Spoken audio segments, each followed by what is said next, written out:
This is Henry Frederick of Headline Surfing. I'm here with Sergeant Brody Hughes of the Volusia County Sheriff's Office, one of the lead rank and file union representatives, and Bob Walker, 385 business agent, Teamsters, and 3 nameless deputies in the back.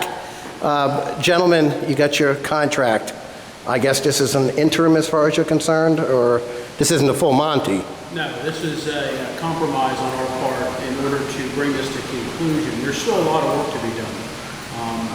We need to start looking towards a step plan so that we stop losing deputies to agencies that have those type of benefits. We have deputies that are at the midpoint in their career and are nowhere near the midpoint in their pay. They'll never reach that topped out point in their pay at the rate we're going. So this is a compromise, and we look forward to trying to work with the county to get a step plan in place where guys will know what they're going to earn over the life of their career. And Bob Walker, earlier we talked about compression, where you're trying to equalize some of the pay from veterans compared to new hires, where there's some salvageability for these people not to go elsewhere once they get their experience.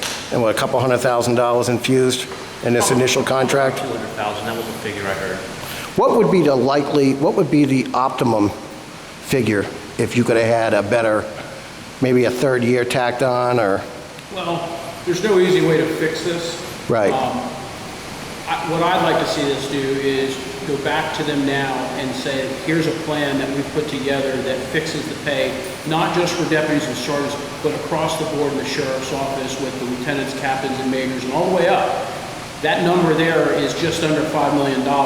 If they do it over a 4-year period, they can stretch that money out.